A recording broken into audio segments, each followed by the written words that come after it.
أعوذ بالله من الشيطان الرجيم بسم الله الرحمن الرحيم وما أرسلناك إلا رحمة للعالمين إن الله وملائكته يصلون على النبي يا أيها الذين آمنوا صلوا عليه وسلموا تسليما اللهم صل على سيدنا مولانا محمد وعلى آل سيدنا আরেকটু মহব্বতের সাথে আল্লাহুম্মা সাল্লি আলা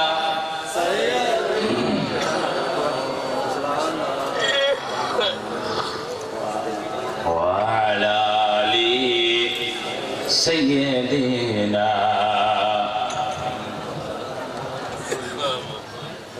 হুয়াল হাবিবুল্লাযী তুরজা শাফাআতুহু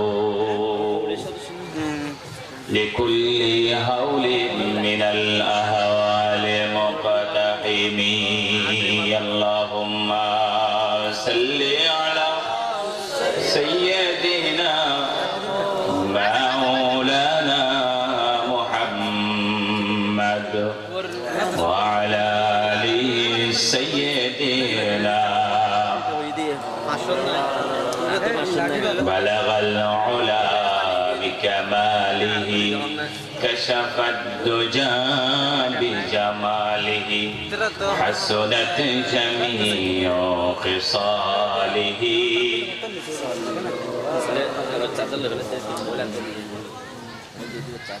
ঐতিহ্যবাহী ওকিয়া উপজেলার অন্তর্গত পালংকালী ইউনিয়নের বালুকালী শহীদ মহসিন কামাল জেহাদ স্মৃতি সংসদের উদ্যোগে আয়োজিত আজকের ঐতিহাসিক তৃতীয় তাফসিরুল কোরআন মাহফিলের সম্মানিত অত্র অধিবেশনের সভাপতি বিশিষ্ট আলেমে দ্বীন আমার পরম শ্রদ্ধেয় হযরত মাওলানা সলিমুল্লাহ সাহেব আজকের মাহফিলের সমাপনী অধিবেশনের সম্মানিত সভাপতি হিসেবে আমাদের মাঝে উপস্থিত হওয়ার সদয় সম্মতি জ্ঞাপন করেছেন বালুকালী দাখিল মাদ্রাসার প্রতিষ্ঠাতা পরিচালক বর্ষিয়াল আলেমে দ্বীন হযরত মাওলানা আব্দুস সালাম সাহেব আজকের মাহফিলের প্রিয় সঞ্চালক আমার অত্যন্ত প্রিয় ভাজন প্রিয় ভাই বন্ধুবর হযরত মাওলানা মোহাম্মদ সেলিম সাহেব আজকের মাহফিলের প্রধান মুফাসসির সুদূর সাতক্ষীরা থেকে আগত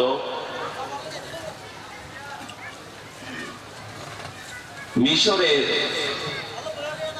আল আজহার বিশ্ববিদ্যালয়ে অধ্যয়নরত আন্তর্জাতিক খ্যাতি সম্পন্ন মুফাসসির কোরআন আল্লামা হযরত মাওলানা মুস্তাফা মাহবুবুল আলম সাহেব এতক্ষণ পর্যন্ত কোরআন এবং হাদিস থেকে আমরা যার আলোচনা শুনছিলাম বালুকালী দাখিল মাদ্রাসার সুযোগ্য সুপার আমার অত্যন্ত স্নেহাস্পদ ছোট ভাই, বিশিষ্ট ইসলামী চিন্তাবিদ হযরত মাওলানা হারুনুর রশিদ সাহেব সহ উপস্থিত হাজরাত উলামায়ে কেরাম, সম্মানিত সুধী মণ্ডলী, আমার পিতৃতুল্য সম্মানিত মুরব্বীগণ, কোরআন প্রেমিক যুবক ভাইয়েরা, পর্দার আড়ালে অবস্থানরত সম্মানিত মা এবং বোনেরা, আমি আপনাদের খেদমতে আরো একবার সালাম নিবেদন করছি। আসসালামু আলাইকুম ওয়া রাহমাতুল্লাহি ওয়া বারাকাতুহু।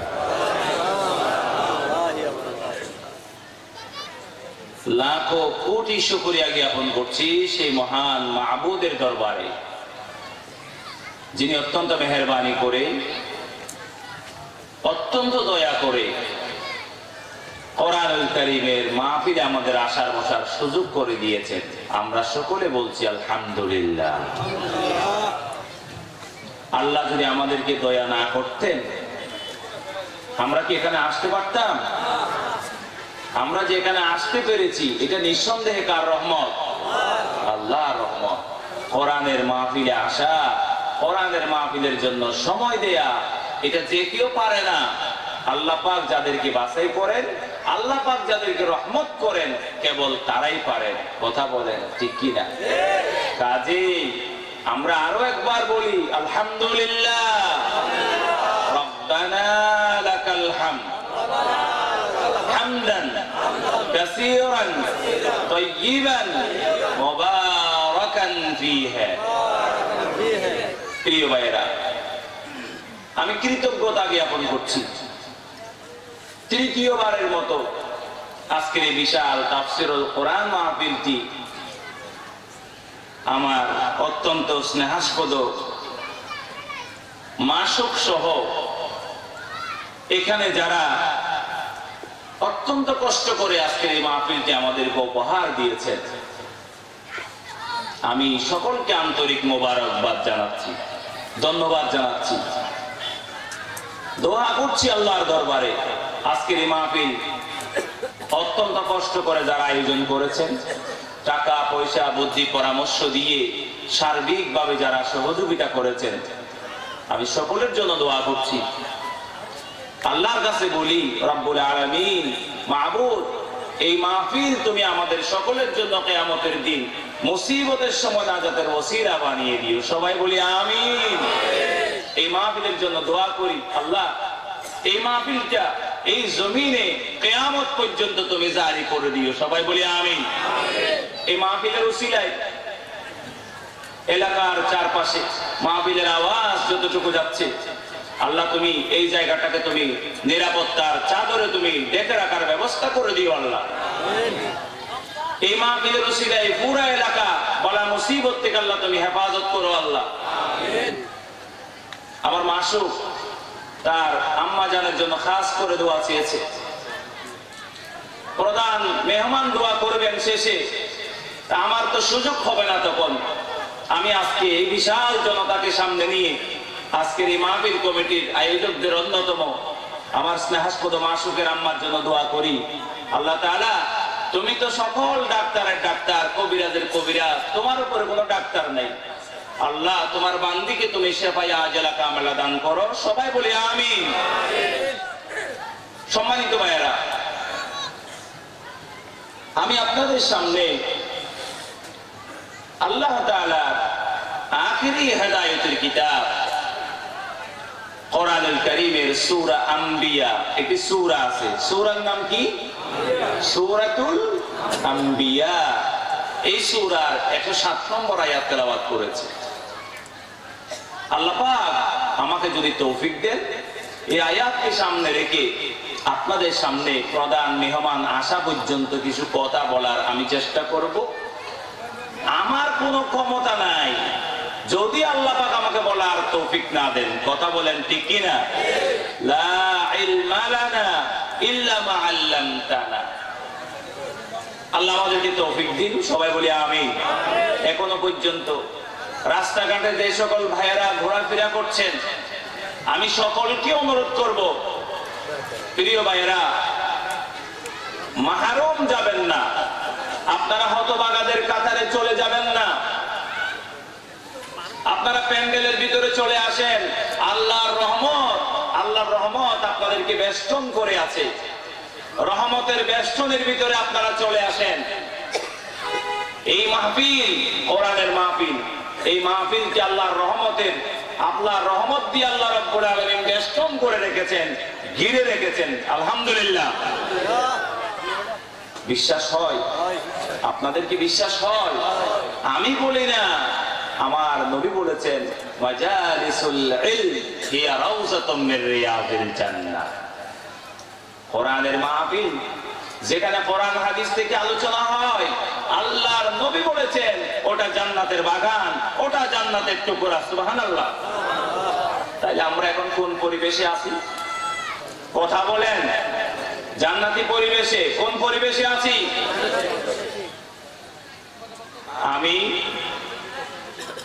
আমি বিশ্বাস করি, যেটুকু পড়াশোনা করেছি আমি বিশ্বাস করি, এই জায়গায় যদি কেউ মারা যায়, কোরআনের আলোচনা শুনতে শুনতে কেউ যদি এই মাহফিলে মারা যায়, কোরআনের আলোচনা শুনে বাড়িতে যাওয়ার আগে রাস্তার মধ্যে যদি কেউ মারা যায়, আমি বলছি কোরআন হাদিস অনুযায়ী ওই ব্যক্তির মৃত্যু শাহাদাতের মৃত্যু হবে, ওই ব্যক্তি শহীদ হিসেবে আল্লাহর দরবারে চলে যাবেন। সুবহানাল্লাহ। কারণ এখন আমরা আল্লাহর রাস্তায়। এখন আমরা কার রাস্তায়? এখন আমরা কার রাস্তায়? এই মুহূর্তে আমরা আল্লাহর রাস্তায় আছি। আল্লাহর রাস্তায় যদি কেউ মারা যায়, সে শহীদ। সে কি? আমি আপনাদের সামনে ভূমিকার দীর্ঘ করব না, একটি বিষয় আমি ঠিক করেছি। আমার আলোচনার বিষয় হবে আজকে বিশ্ব নবী ও বিশ্ব মানবতা। কি বলছি? বিশ্ব নবী ও বিশ্ব মানবতা। এখন আপনারা কতটুকু শুনবেন জানি না। এই বিষয়ের উপরে একটি আলোচনা আমার প্রত্যেক বছর করতে হয় একটা অমুসলিমদের একটা প্রতিষ্ঠানে। কথা বুঝেন নাই? চিনবেন আপনারা? কক্সবাজার গোলদিঘির পারে একটা স্কুল আছে, বিবেকানন্দ বিদ্যানিকেতন। কি নাম? বিবেকানন্দ বিদ্যানিকেতন। এটা হিন্দুদের একটা মিশনারি স্কুল। কি স্কুল? ওখানে এটা স্বামী বিবেকানন্দের নামে স্কুলটা তারা প্রতিষ্ঠা করেছে। এটা হিন্দুদের একটা বড় ধর্মীয় ব্যক্তিত্ব।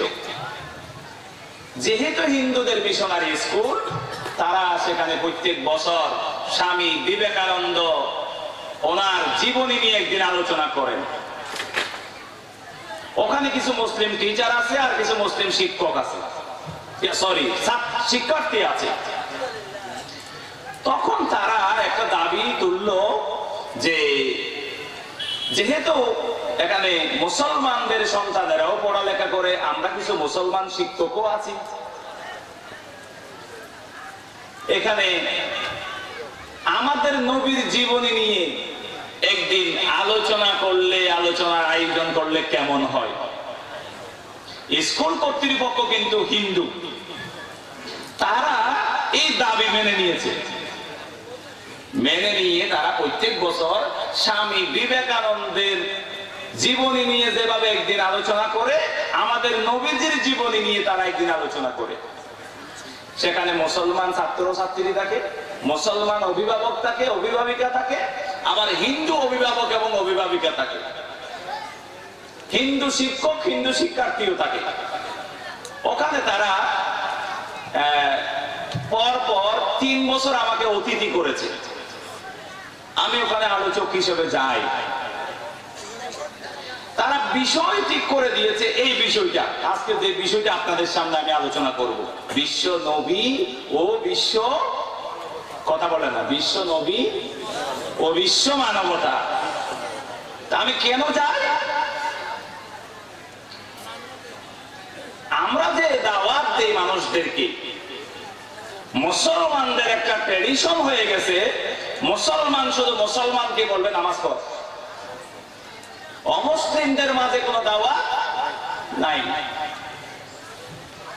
ইসলাম কি শুধু মুসলমানদের জন্য এসেছে?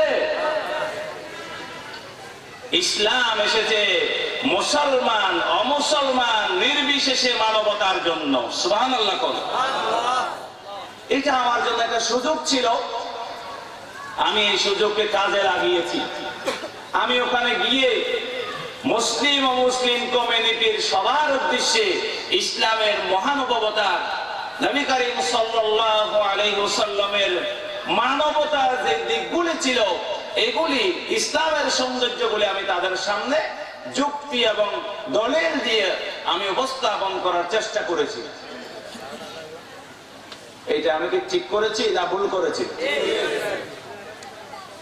তারা কিন্তু আমার আলোচনা ঘন্টার পর ঘন্টা শুনেছে এই বিষয়ের উপর, এবং আমাকে ওনাদের একজন বলছে যে প্রত্যেক বছর আপনার আশা লাগবে, আমরা প্রত্যেক বছর আপনাকে ডাকবো। ওরা হিন্দুরা খুশি হয়ে বলছে, কথা বুঝেন নাই? আমাদের দাওয়াত এটা মুসলমানদের জন্য, এটা মুসলমানদের জন্য, গোটা দুনিয়ার মানুষের জন্য আমাদের দাওয়াত। কথা বলেন ঠিক কি না? আল্লাহর হাবিব সাল্লাল্লাহু আলাইহি ওয়াসাল্লাম জাতির লোকদের সামনে যখন কালিমার দাওয়াত পেশ করলেন, তিনি বললেন, ইয়া আইয়ুহান নাস কুলু লা ইলাহা ইল্লাল্লাহু তুফলিহুন। ইয়া আইয়ুহান নাস, তিনি বললেন হে মানুষ। কি বললেন? হে মানুষ। কথা বলেন, ইয়া আইয়ুহান নাস, হে মানুষ, তোমরা লা ইলাহা ইল্লাল্লাহ বলো। নাকি হে মুসলমান বলছে? কথা বলে না?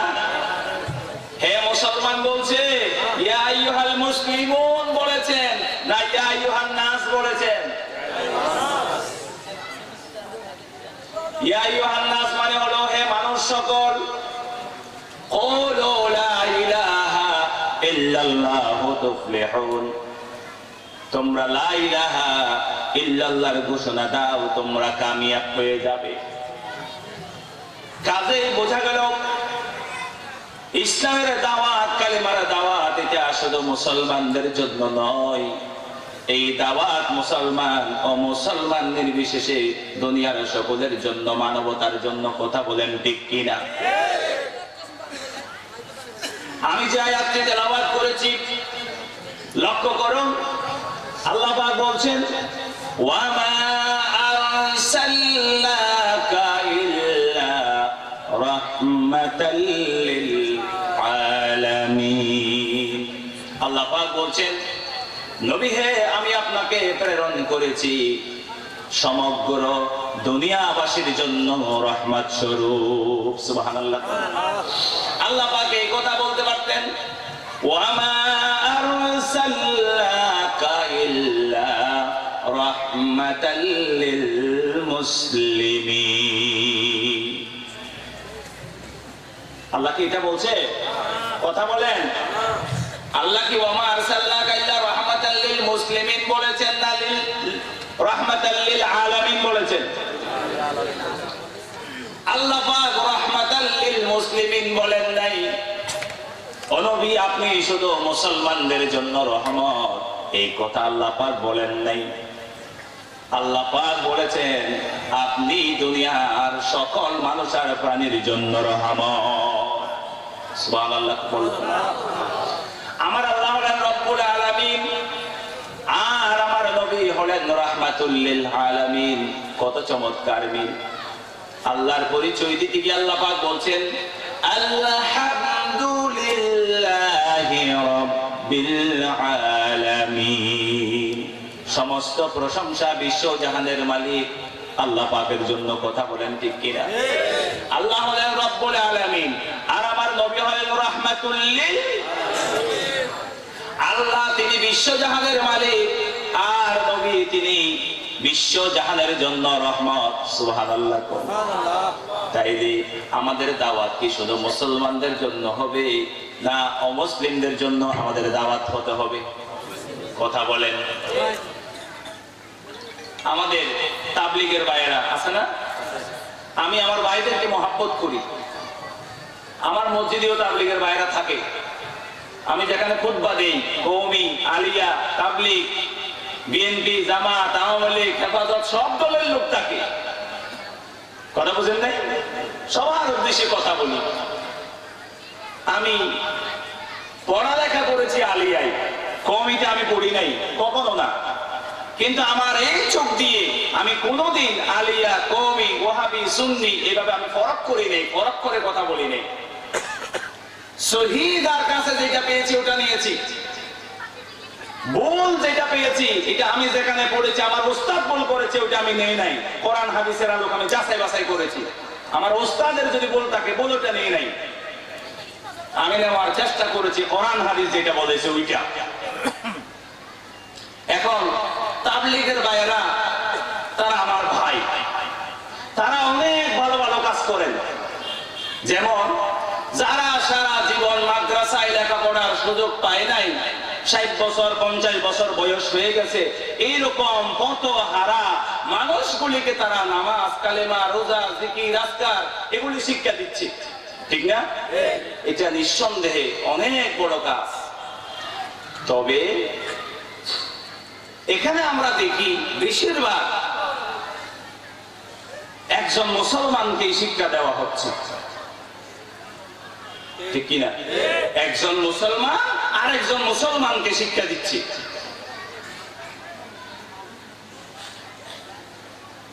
মুসলমান তাবলীগ জামাতের ভাইয়েরা অমুসলিমদের বাড়িতে গিয়ে দাওয়াত দিচ্ছে, এটা তেমন চোখে পড়ে না। চোখে পড়ে বেশি কি মুসলমান মুসলমানের ঘরে গিয়ে দাওয়াত দিচ্ছে, ঠিক কিনা? এই দাওয়াত দেওয়ারও দরকার আছে, এই দাওয়াত দেওয়ারও কি আছে? তবে এইটার নাম ইসলামী পরিভাষায় এইটার নাম কিন্তু তাবলীগ নয়, এটার নাম হলো তালিম। এটার নাম কি? ঈমান গ্রহণ করেছে, ঈমান গ্রহণ করেছে তাকে আপনি শিক্ষা দিবেন নামাজ, শিক্ষা দিবেন রোজা, শিক্ষা দিবেন কিরাত, শিক্ষা দিবেন কোরআন। এটা হলো তালিম। এটা হলো কি? এটা হলো তালিম। আর ইসলামী পরিভাষায় তাবলীগ হচ্ছে যারা দ্বীনের দাওয়াতই পায় নাই তাদের কাছে দ্বীনের দাওয়াত পৌঁছিয়ে দেয়া। সুবহানাল্লাহ। কথা ক্লিয়ার? রাগ করতেছেন নাকি? তাহলে আমাদের দাওয়াত হবে মুসলমানদের জন্য, দাওয়াত হবে এটা একটা পদ্ধতিতে হতে পারে। আবার যারা ইসলামের দাওয়াত মোটেও পায় নাই তাদেরকেও দাওয়াত দিতে হবে, এটা হবে আরেক পদ্ধতিতে। কথা বলেন ঠিক কিনা? আল্লাহ পাক বলছেন ওয়ামা আরসালনাকা ইল্লা রাহমাতাল লিল আলামিন। কি বলছি? আল্লাহ পাক বলছেন নবী হে, আমি আপনাকে দুনিয়ার মানুষের জন্য রহমত স্বরূপ, দয়া স্বরূপ, করুণা স্বরূপ, অনুগ্রহ স্বরূপ আমি প্রেরণ করেছি। সুবহানাল্লাহ। নবী কেন রহমত? দুনিয়াবাসীর জন্য নবী কেন রহমত? আমার নবী এই জন্য রহমত যে দুনিয়াবাসীর জন্য রহমত যে নবী করিম সাল্লাল্লাহু আলাইহি ওয়াসাল্লাম তিনি শুধুমাত্র মুসলমানদের কল্যাণ করেন নাই। আল্লাহর নবীর দুনিয়াতে আগমনের কারণে, নবীর নবুয়তের কারণে মুসলমানেরা যেভাবে উপকৃত হয়েছে, অমুসলিম নাগরিকেরাও আল্লাহর নবীর কারণে তারা উপকৃত হয়েছে। দুনিয়ার মধ্যে তারাও ন্যায় বিচার আর সুবিচার পেয়েছে। বলুন সুবহানাল্লাহ। আল্লাহর নবী দুনিয়াতে আগমন করার পূর্বে, নবুয়ত প্রাপ্তির পূর্বে দুনিয়ার মানুষগুলি এতটা পথহারা হয়ে গিয়েছিল, এতটা গোমরা হয়েছিল, মানুষগুলি শুধু নামে মানুষ ছিল, তাদের চরিত্র পশুর মতো হয়ে গিয়েছিল। বলুন নাউজুবিল্লাহ। কারো কোনো অধিকার ছিল না, নারী জাতির কোনো অধিকার ছিল না, অর্থনৈতিক অধিকার ছিল না, সামাজিক মর্যাদা ছিল না, শ্রমিকদের কোনো মর্যাদা অধিকার বলতে এই সমাজের মধ্যে ছিল না। মানুষে মানুষে কত ভেদাভেদ ছিল, সাদা কালোর মধ্যে ভেদাভেদ, ধনী গরিবের মধ্যে ভেদাভেদ, উঁচ নিচুর মধ্যে ভেদাভেদ, দেশি বিদেশির মধ্যে ভেদাভেদ, নানান ধরনের বিভেদ মানুষের মধ্যে ছিল। বলুন নাউজুবিল্লাহ। আল্লাহর হাবিব সাল্লাল্লাহু আলাইহি ওয়াসাল্লাম দুনিয়ার বুকে আগমন করার পরে নবীজি মুহাম্মদুর রাসূলুল্লাহ সাল্লাল্লাহু আলাইহি ওয়াসাল্লাম নারী পুরুষ মুসলমান ও মুসলমান নির্বিশেষে দুনিয়ার মানুষের জন্য অধিকার প্রতিষ্ঠা করেছেন। সুবহানাল্লাহ। আমার ভাইরা, নবী করিম সাল্লাল্লাহু আলাইহি ওয়াসাল্লাম তিনি নারী পুরুষদের জন্য শিক্ষার অধিকার দিয়ে গেছেন। আল্লাহর নবী বলেছেন, তালাবুল ইলমি ফারিদাতুন আলা কুল্লি মুসলিম। প্রত্যেক মুসলমান নর এবং নারী সবার জন্য দিন ইলম তালাশ করা, জ্ঞান অর্জন করা, এটা মুসলমানদের জন্য ফরজ। আল্লাহ রাব্বুল আলামিন ইলমের অধিকার, জ্ঞান অর্জনের অধিকার, শিক্ষার অধিকার নবীর মাধ্যমে দুনিয়াবাসীকে দিয়ে দিলেন। এরপরে আল্লাহর নবী দুনিয়াতে আগমন করার পর জনগণের স্বাধীন মতামত প্রকাশের অধিকার দিয়ে দিলেন। সুবহানাল্লাহ। যেটা আমরা সাইকোলিপার জীবনের ভিতরে দেখতে পাই, দুনিয়ার মানুষ কথা বলতে পারত না, নেতার সামনে কথা বলা যেত না, মনিবের সামনে গোলামেরা মুখ ফুটিয়ে কথা বলতে পারত না, মনের দুঃখ মনের বেদনা সবকিছু মানুষের অন্তরের ভিতরে চাপা থাকতো। কেউ কারো দুঃখের কথা তার মনিবের কাছে বলতে পারত না, নেতার কাছে সর্দারের কাছে বলতে পারত না। নাউজুবিল্লাহ। আল্লাহর নবী জনগণকে এমন মতামত প্রকাশের স্বাধীনতা দিয়ে গেলেন, সাইকোলিপার আমলে আমরা তা দেখতে পাই। হযরত ওমর ফারুক রাদিয়াল্লাহু তাআলা আনহু ইসলামের দ্বিতীয় খলিফা, তিনি যখন দেশ পরিচালনা করছিলেন, অর্ধেকটা পৃথিবী তার শাসনাধীনে চলে আসে। হযরত ওমর একদিন মসজিদে নববীর ভিতরে খুতবা দিচ্ছিলেন মিম্বরে দাঁড়িয়ে। হঠাৎ করে একজন সাধারণ জনগণ ওই পিছন থেকে দাঁড়িয়ে গেল, ওমর খুতবা বন্ধ করো। খুতবা কি করো? আমরা আপনার খুতবা শুনবো না, খুতবা বন্ধ করুন। আগে আপনি জবাব দেন, আমরা প্রত্যেকে বাইতুল মাল থেকে, মুসলমানের বাইতুল মাল থেকে 1 টুকরা করে কাপড় পেয়েছি, রাষ্ট্রীয় কোষাগার থেকে আমরা 1 টুকরা করে আমরা কাপড় পেয়েছি। এই কাপড় দিয়ে আমাদের কারো তো একটা পোশাক হয় নাই। ওমর, আপনাকে দেখি মাথা থেকে পাও পর্যন্ত আপনি নতুন পোশাক পরেছেন, আপনি কেন ডাবল কাপড় নিয়েছেন? এটা তো জনগণের সম্পদ। এটা কার সম্পদ? নিশ্চয়ই আপনি জনগণের সম্পদ থেকে নিয়েছেন। আপনি 2 জনের সমান কাপড় নিয়েছেন, আপনি কেন নিয়েছেন আগে সেটার জবাব দেন, তারপরে আপনার খুতবা শুনবো। সুবহানাল্লাহ। দেখছেন, পৃথিবীর অর্ধেক রাষ্ট্র ক্ষমতা তার হাতে, অর্ধেক পৃথিবীর শাসক। ওমরকে খুতবা থামিয়ে দিল একজন সাধারণ প্রজা, বলে আপনি জবাব দেন আগে। এখন কি পারা যায়? আপনি মেম্বার সাহেবকে একটা প্রশ্ন করে দেখেন তো, চেয়ারম্যান সাহেবকে কিছু বলা যাবে? এমপি মন্ত্রীর বিরুদ্ধে কথা বলা যায়? অথচ ওমরের ক্ষমতা কম ছিল না, ওমরের অনেক ক্ষমতা ছিল। এরপরেও সেই সময় সোনালী যুগে মুসলমানদের সেই সমাজে নাগরিকদের কথা বলার, মতামত প্রকাশ করার অধিকার ছিল। সুবহানাল্লাহ। এই অধিকার দিয়েছেন মুহাম্মদুর রাসূলুল্লাহ সাল্লাল্লাহু আলাইহি ওয়াসাল্লাম। ওমর জবাব দিবেন। মসজিদের মধ্যে 3 পতন নীরবতা বিরাজ করছে। ওমর জবাব দিবেন। ওমর জবাব দেওয়ার আগে অবস্থায় উনিও ওই মসজিদের মধ্যে অবস্থান করছিলেন। ওমরের ছেলে আব্দুল্লাহ দাঁড়িয়ে গেল।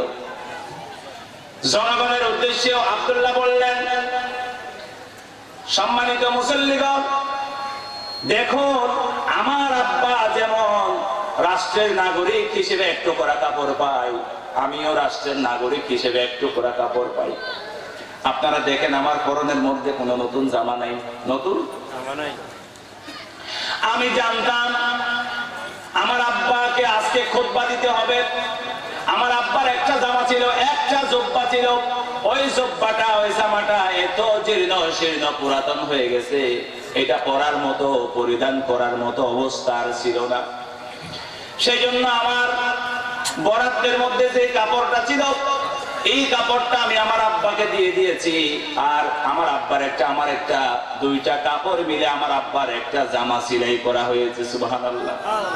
ওমর জবাব দেওয়ার আগে ওমরের ছেলে উঠে জবাব দিলে জনগণ বুঝ পাইলেন। সুবহানাল্লাহ। জনগণের কথা বলার, মতামত প্রকাশের স্বাধীনতা দুনিয়াবাসীকে দিলেন। মতামত প্রকাশের স্বাধীনতা কাকে বলে, কত প্রকার কি কি, এটা দুনিয়াবাসীকে জানিয়ে দিলেন কে? মুহাম্মদুর রাসূলুল্লাহ।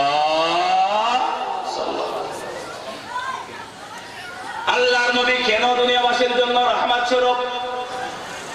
নবীজি মুহাম্মদুর রাসূলুল্লাহ সাল্লাল্লাহু আলাইহি ওয়াসাল্লাম নারী জাতিকে, তিনি নারী জাতির কাঙ্ক্ষিত তাদের অধিকারগুলি, ন্যায্য অধিকারগুলি তিনি ফিরিয়ে দিয়েছিলেন। নারী জাতির কোন অধিকার বলতে ছিল না।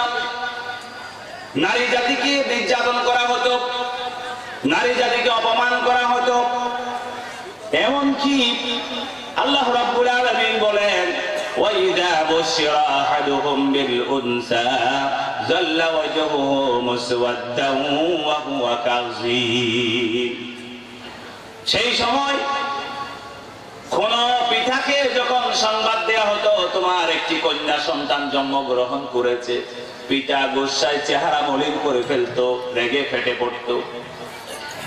এমনকি এমন ঘটনা ঘটেছে, নিজে জন্ম দিয়েছে, নিজের জন্ম দেওয়া কন্যা সন্তানকে জীবন্ত হত্যা করেছে, জীবন্ত কবর দিয়েছে। বলুন নাউজুবিল্লাহ। আমার ভাইয়েরা, নবীজি মুহাম্মদুর রাসূলুল্লাহ সাল্লাল্লাহু আলাইহি ওয়াসাল্লাম সেই নারী জাতিকে তিনি অধিকার দিলেন, সেই নারী জাতিকে তিনি মর্যাদার আসনে আসীন করে দিলেন। ইসলাম নারী জাতিকে কন্যা হিসেবে মর্যাদা দিয়েছে, স্ত্রী হিসেবে মর্যাদা দিয়েছে, মা হিসেবে মর্যাদা দিয়েছে। ইসলাম নারী জাতিকে অর্থনৈতিক অধিকার দিয়েছে, যা পৃথিবীর কোন ধর্ম রাষ্ট্র দিতে পারে নাই। বলুন সুবহানাল্লাহ। ইসলাম এসে বলল নারী জাতিকে হত্যা করা যাবে না, নারী জাতিকে অপমান করা যাবে না। আল্লাহর নবী ঘোষণা দিলেন, মান আলা জারিয়াতাইনি হাত্তা তাবলুগা জা ইয়াউমাল কিয়ামাতি আনা ওয়া হুয়া ওয়াদাবনা আসাবিআ। নবীজি বলছেন, যে পিতা দুইজন কন্যা সন্তানকে লালন পালন করবে, বালেগ হওয়া পর্যন্ত পাত্রস্থ করবে, ওই নারী, ওই কন্যা সন্তানের পিতা আর আমি মুহাম্মদ সাল্লাল্লাহু আলাইহি ওয়াসাল্লাম জান্নাতের ভিতরে একসাথে অবস্থান করব। বলুন সুবহানাল্লাহ। নারী কন্যা সন্তানের এত মর্যাদা, কন্যা সন্তানের এত মর্যাদা, কন্যা সন্তানের পিতার জন্য জান্নাতের সুসংবাদ রয়েছে। যে ব্যক্তি দুইজন কন্যা সন্তান লালন পালন করবে, ওই কন্যা সন্তানের জন্য আল্লাহ জান্নাতের সুসংবাদ দিয়েছেন মুহাম্মদুর রাসূলুল্লাহ সাল্লাল্লাহু আলাইহি ওয়াসাল্লাম। কথা বলেন ঠিক কি না? যে নারী জাতিকে হত্যা করা হতো, সেই নারীকে মর্যাদা দিলেন আল্লাহর নবী। নারী জাতিকে স্ত্রী হিসেবে মর্যাদা দিলেন। আল্লাহ পাক বলছেন, ওয়া আতুন নিসা সাদাকাতিহিন্না নিহলা। যারা তোমরা নারীদেরকে স্ত্রী হিসেবে গ্রহণ করেছো, তোমরা তোমাদের স্ত্রীদের মহারানা আনন্দ চিত্তে পরিশোধ করে দাও। নারীকে, স্ত্রীকে মহারানা পরিশোধ করা, এটা কি সুন্নাত না মুস্তাহাব? স্ত্রীর মহারানা পরিশোধ করা কি এটা ফরজ। এটা কি? এটা ফরজ। এই মর্যাদা দিয়েছেন কে? আল্লাহ। এই মর্যাদা দিয়েছেন কে? আর আমরা পাইছি কার মাধ্যমে? নবী মুহাম্মদ রাসূলুল্লাহ। আমার ভাইরা, যে নারী জাতির কোন মর্যাদা ছিল না, মা হিসেবে নারী জাতির মর্যাদা দিলেন নবীজি মুহাম্মদ রাসূলুল্লাহ সাল্লাল্লাহু আলাইহি ওয়াসাল্লাম। আল্লাহর নবীর কাছে সাহাবী এসে প্রশ্ন করলেন, মান আহাক্কু বিহুসনি সাহাবাতি ইয়া রাসূলুল্লাহ। হে রাসূল, আমার মা বাবা দুইজনের মধ্যে আমি সবচেয়ে বেশি কার খেদমত করব? আল্লাহর নবী বললেন, উম্মুকা, তোমার মা। সাহাবী এরপর আবার বললেন, সুম্মা মান, তারপরে কার খেদমত করব? নবীজি দ্বিতীয়বারেও জবাব দিলেন, উম্মুকা, তোমার মা। সাহাবী আবার প্রশ্ন করলেন, সুম্মা মান, এরপরে কার খেদমত করব? আল্লাহর নবী তৃতীয়বারেও জবাব দিলেন, উম্মুকা, তোমার মা। সাহাবী আবার প্রশ্ন করলেন, সুম্মা মান, এরপরে কার খেদমত করব? নবীজি বললেন, এরপরে বললেন, আবুকা, তোমার পিতা। তিনবার বলেছেন মায়ের কথা, আর একবার বলেছেন কার কথা? বাবার কথা। তাইলে এখানেও আল্লাহ পিতা মাতা দুইজনের ভিতরে কাকে বেশি সম্মান দিয়েছেন? মাকে মানে নারীকে, মাকে মানে কাকে?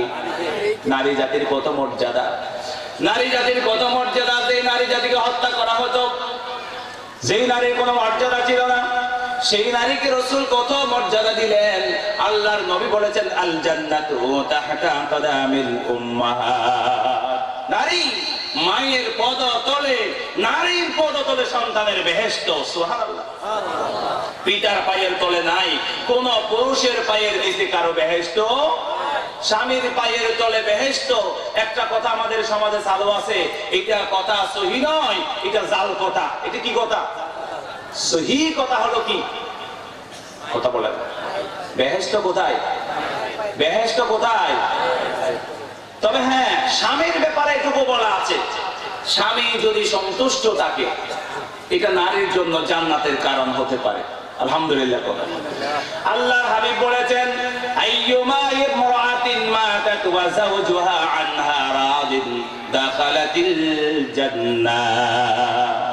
আল্লাহর নবী বলেছেন, কোন নারী যদি এমন অবস্থায় মৃত্যুবরণ করে, স্বামী তার উপরে সন্তুষ্ট ছিল, আল্লাহর নবী বলেছেন ওই মহিলা আল্লাহর জান্নাতে যাবে। তবে স্বামীর পায়ের নিচে বেহেশত, এই কথাটা বোমা কথা। এই কথাটা কি কথা? এটা বোমা কথা। আসল কথা হলো মায়ের পায়ের নিচে কার বেহেশত? কথা বলে না। সন্তানের বেহেশত কার পায়ের নিচে? যেই নারী জাতিকে হত্যা করা হতো, যেই নারী জাতিকে কোনো মর্যাদা দেওয়া হতো না, এই নারী জাতির জন্য মর্যাদা নিয়ে আসলেন আল্লাহর পক্ষ থেকে। তিনি কে? তিনি মুহাম্মদুর রাসূলুল্লাহ সাল্লাল্লাহু আলাইহি ওয়াসাল্লাম। একটুখানি জিকির করেন, লা ইলাহা ইল্লাল্লাহ সুবহানাল্লাহ আলহামদুলিল্লাহ লা ইলাহা ইল্লাল্লাহ লা ইলাহা ইল্লাল্লাহ লা ইলাহা ইল্লাল্লাহ মুহাম্মাদুর রাসূলুল্লাহ সাল্লাল্লাহু আলাইহি ওয়াসাল্লাম। নবী করিম সাল্লাল্লাহু আলাইহি ওয়াসাল্লাম তিনি গোটা দুনিয়াবাসীর জন্য কেন রহমত? এই জন্য তিনি গোটা দুনিয়াবাসীর জন্য রহমত। দুনিয়ার যত হকদার আছে, যত পাওনাদার আছে, যত মানুষ আছে, এমনকি পশু পাখি পর্যন্ত, দুনিয়ার যত প্রাণী আছে, সকলের অধিকার প্রতিষ্ঠা করেছেন নবী মুহাম্মদুর রাসূলুল্লাহ সাল্লাল্লাহু আলাইহি ওয়াসাল্লাম। বিশ্ব নবী বলেছেন, মুসনাদ আহমদের হাদিস, আ'তু লিকুল্লি যি হাক্কিন হাক্কা, তোমরা প্রত্যেক হকদারের হক পরিশোধ করো। এই কথার ভিতরে মানবাধিকারের কথা আসছে, হিউম্যান রাইটস। আজকে অনেকে মানবাধিকারের কথা বলে গলা ফাটায়। দুনিয়ার মানুষ কি মানবাধিকার ফিরে পেয়েছে? দুনিয়ার মানুষ যদি আজকে মানবাধিকার ফিরে পেত, 10 লক্ষ 20 লক্ষ রোহিঙ্গা মানুষ শরণার্থী হয়ে আজকে বাংলাদেশে তাদের পরে টাকা লাগতো না। কথা বলেন ঠিক কিনা? সিরিয়ার মধ্যে আজকে শরণার্থী আছে না নাই? পৃথিবীর বিভিন্ন দেশের মধ্যে এরকম মুসলিম মানুষের আহাজারি আছে না নাই? ফিলিস্তিনের মধ্যে মুসলমানদেরকে পাখির মতো হত্যা করা হচ্ছে। তাদের জন্য ওই যে তথাকথিত মানবাধিকার সংস্থাগুলির কোনো বক্তব্য নাই। যদিও বা কোনো বক্তব্য থাকে, এটা মুখের একটা বক্তব্য, কাজে কোনো মিল নাই। মানবাধিকার প্রতিষ্ঠা করেছেন মুহাম্মদ রাসূলুল্লাহ। আল্লাহর নবীর কাছে বিচার আসলো, একজন মুসলমান আর একজন ইহুদি, দুইজনের মাঝে সীমানার দ্বন্দ্ব লেগে গেল। সীমানা নিয়ে ঝগড়া লাগে না আমাদের নিজেদের মধ্যে এইরকম ঘটনা ঘটে না? সীমানা নিয়ে বিরোধ লাগলো। কি নিয়ে? সীমানা নিয়ে বিরোধ লাগলো। একজন হলো মুসলমান আর একজন হলো ইহুদি। একজন হলো মুসলমান আর একজন কি?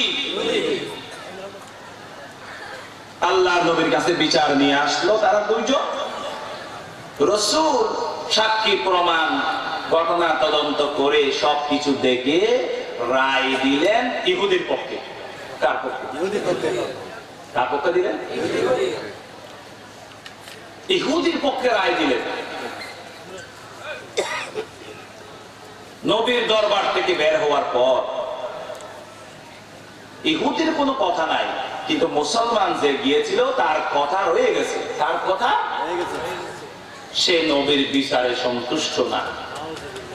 সে নবীর বিচারে, নবীর বিচার মানলো ইহুদি, নবীর বিচার মানে নাই কে? কথা বলে না। ওই মুসলমান ওখান থেকে বের হয়ে এই ইহুদিরে বলতেছে যে চলো একটু আবু বকরের কাছে যাই। কার কাছে? সুপ্রিম কোর্ট থেকে বের হয়ে জজ কোর্টে যাবে। কোথায় যাবে? বিচারের নিয়ম হলো ম্যাজিস্ট্রেট কোর্ট থেকে জজ কোর্টে যাবে, জজ কোর্ট না পারলে হাইকোর্টে যাবে, হাইকোর্টে না পারলে সুপ্রিম কোর্টে যাবে, ঠিক না? এখন উল্টা, নবীর বিচার মানে নাই, এখন যাবে আবু বকরের কাছে। কার কাছে? ইহুদি বলতেছে চলো যাই, আবু বকরের কাছে যাই। আবু বকরের কাছে তারা দুইজনই গেল। আবু বকর রাদিয়াল্লাহু তাআলা তিনি দুইজনের কাছে জিজ্ঞেস করার পর জানতে পারলেন তারা নবী মুহাম্মদ সাল্লাল্লাহু আলাইহি ওয়াসাল্লামের কাছে গিয়েছিলেন। নবী মুহাম্মদ রাসূলুল্লাহ সাল্লাল্লাহু আলাইহি ওয়াসাল্লাম একটা বিচার করে দিয়েছেন, আর মুসলমান সেইটা মানবে না। মুসলমান সেইটা আবু বকর তিনি তো একটু নরম টরম মানুষ ছিলেন, উনি ওমরের মতো এতটা গরম ছিলেন না। ওমর ছিলেন জালালি, আর আবু বকরের চরিত্র ছিল তিনি ছিলেন জামালি। সুবহানাল্লাহ। আমাদের জালালি মানুষেরও দরকার আছে, জামালি মানুষেরও কি আছে? দরকার। আবু বকর খুব বেশি অ্যাকশনে গেলেন না। তিনি বললেন যে দেখো, সুপ্রিম কোর্টের বিচারের ফয়সালা এটা জজ কোর্ট আর ম্যাজিস্ট্রেট কোর্ট তো আর করতে পারবে না। এখানে আমার করার কিছু নাই, রাসূল যেখানে বিচার ফয়সালা দিয়েছে। সুবহানাল্লাহ। ওখান থেকে বের হয়ে কার শান্তি নেই? কথা বলে না। শান্তি নেই কার? মুসলমানের। ও মুসলমান ওই টাইপের হবে আর কি, কথা বুঝেন না? এরপর বলে যে চলো একটু উমরের কাছে যাই। কার কাছে? ইহুদি বলছে যে চলো, আর কি করা, দেশ যেহেতু তোমরা চালাও তোমাদের কথা তো মানতে হবে, তোমরা যেমনে কও আর কি। ইহুদি তো সেখানে সংখ্যালঘু, ইহুদি কম, দেশ চালাইতেছে মুসলমানেরা। তখন মদিনা রাষ্ট্রের প্রেসিডেন্ট নবী মুহাম্মদ সাল্লাল্লাহু আলাইহি সাল্লাম। এবার ইহুদি আর মুসলমান দুইজন চলে গেল কার কাছে? ওমরের দরবারে। ওমর ওই আবু বকরের মতো ওমরও বিস্তারিত ঘটনা একটা রিপোর্ট নিলেন। রিপোর্ট নেওয়ার পরে মুসলমানকে জিজ্ঞেস করতেছে, এই ও যেটা বলছে এই বিচার রাসূল করে দিয়েছিল, এটা ঠিক? বলে যে ঠিক। এরপরে আবু বকরের কাছে গেছিল, আবু বকর এই বলেছিল, এটা কি ঠিক? ও ঠিক। ও তুমি তাইলে একটু বসো, আমি তোমাদের বিচারের ফয়সালা এখনই করে দিচ্ছি। হযরত ওমর আর দেরি করেন নাই, বাড়ির ভিতর ঢুকলেন, একটা তরবারি আনলেন, ওই মুসলমানকে বললেন যে যে রাসূলের বিচার ফয়সালা মানতে পারে না, কল্লা উঁচু করে এই জমিনে চলার অধিকার তার থাকতে পারে না। এই কথা বলে ওই মুসলমানের কল্লা উড়াই দিলেন। সুবহানাল্লাহ। এবার ওমরের বিরুদ্ধে মিছিল শুরু হয়ে গেল। ওই যে শাহবাগে একটা কি মিছিল দিছিল, স্লোগান, ফাঁসি ফাঁসি ফাঁসি চাই, মনে নাই? এইরকম একটা স্লোগান শুরু করে দিল যে ওমরের বিচার চাই। কার বিচার? ওমরের বিচার করতে হবে। ওই মুসলমানের আত্মীয় স্বজন ওমরের বিরুদ্ধে বিচার দায়ের করলো, মামলা দায়ের করলো। আল্লাহর নবী পড়ে গেলেন বিপাকের মধ্যে, বেকায়দার মধ্যে। আল্লাহর নবী অপেক্ষায় রইলেন আল্লাহর সিদ্ধান্তের। সুবহানাল্লাহ। নবী কি মুখে কোনো কথা বলতে পারেন আল্লাহর হুকুম ছাড়া?